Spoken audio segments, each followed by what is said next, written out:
Hello, this is Heisenberg. Hi there, this is G Forever. And today we have all the X-Plus Gigantic Series with us to date. We'll start with the 1954 Godzilla, because that's where the movie, all the movies originated from.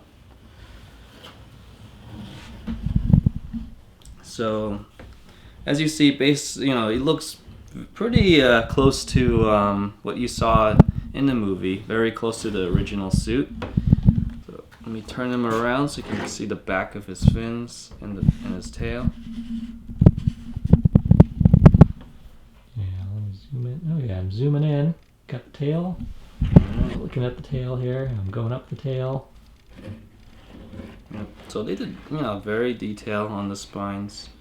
The spines themselves look like they're just popping out.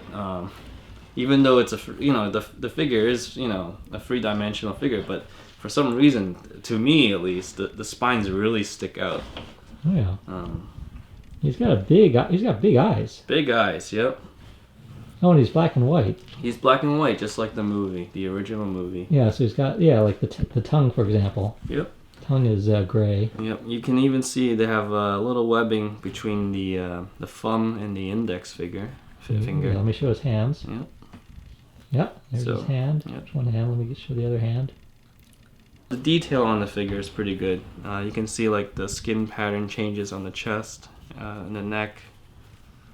So now we're on 1962, where Godzilla meets King Kong for the first time. This is the first Godzilla movie in color. And here you'll see Godzilla seems like he gained a lot of weight. He's a lot more beefier, especially in the thighs. And what's distinct about this Godzilla is he has more of like a frog-like face. See, like the shape of his head and the eyebrows. So he's one of the more popular designs of Godzilla. And this figure is very close to the suit, almost like jumping out of the movie screen. I decided to get the Ric Boy version because I don't have many figures where Godzilla's fins are blue. So I wanted to give it a shot. It looks cool, but I think in the end I probably should have got the the standard version. Because I think some of the detail may have been lost due to the material being kind of translucent. Here we have the gigantic Burning Godzilla from 1995. Being one of the first X-Plus, gigantic X-Plus figures that I got, it gave me a really solid impression of the series, of the level of detail. I just wanted to note that this guy actually originally came out as a model kit before X-Plus bought the rights to it to mass produce it as a figure. And this is the original release.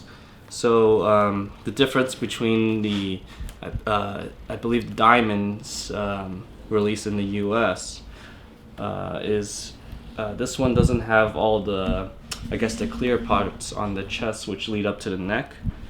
This is a little bit more movie accurate, I feel. Multiple layers of teeth, just like in the movie.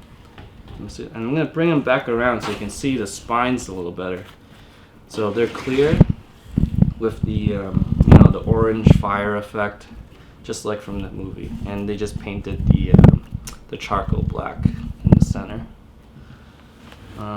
The tail is kind of moves up and curves like a an upside down C. And this is the Ric Boy version, which comes with the extra piece, the oxygen destroyer, which has been depleted. It's used up. It looks like it's been activated, so it's all rusted out.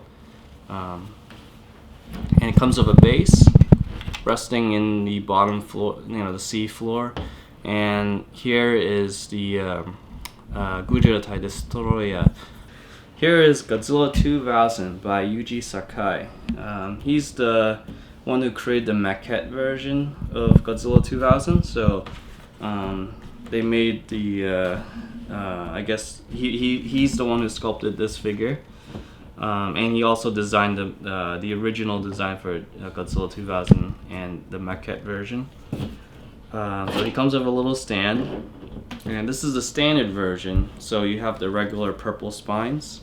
The Ric Boy version would be the glowing orange spines, clear.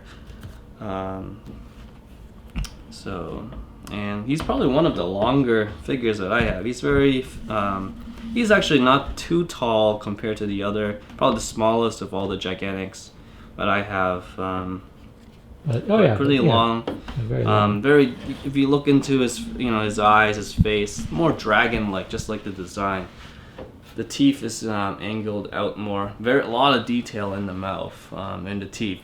See if I can get his eye. Very dragon-like. And he has a frill. You can see the frill. What's the frill? Kind of like almost his neck is almost like a frill, like the design. All right, next we have the gigantic X-Plus GMK Godzilla from 2001. This is the first release into the Gigantic series.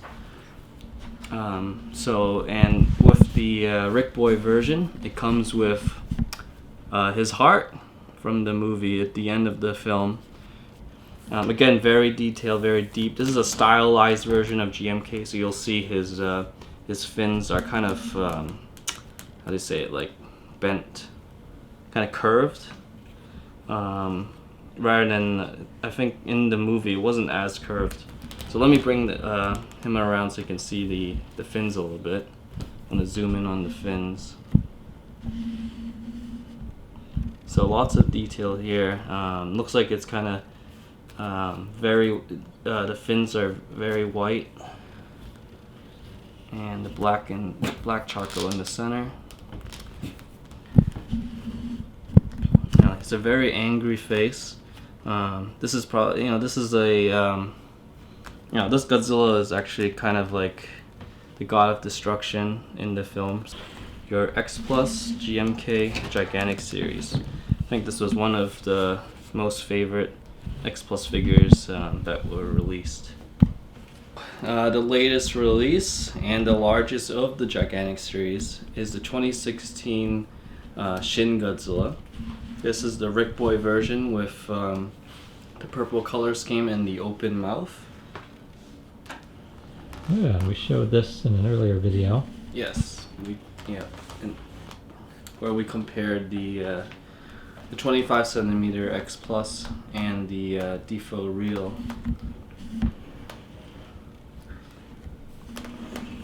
And we also have, to mention, Wegmans Basil Pesto Sauce. There we go, our sponsor. Check out Wegmans Basil Pesto Sauce. Gigantic in its own right. Capturing every inch of Shin Godzilla from head to tail. So you'll see like the lava effect is very nicely done on this figure. A lot of deep black, deep reds. The purple on this figure is deeper than the previous release, so you can get the a nice purple color on this figure as well. So you can see the spines are all different. Like, looks like these might be from some kind of whale, possibly. And I love how the tail is kind of shaped like an S, almost like just like a snake. And just the pose itself, it just looks very menacing. And the pose is from the, I believe it's designed right in the movie, just when he shot the I guess laser breath in this case. And once he just flings his head around, shoots the fire beam across the screen and then onto the building. So it's a very nice pose. Oh yeah, oh yeah, very glad G Forever has these to show us all. Yeah. So, oh yeah, so this is Heisenberg and G Forever. Yeah. Hoping you enjoyed the X-Plus Gigantic series.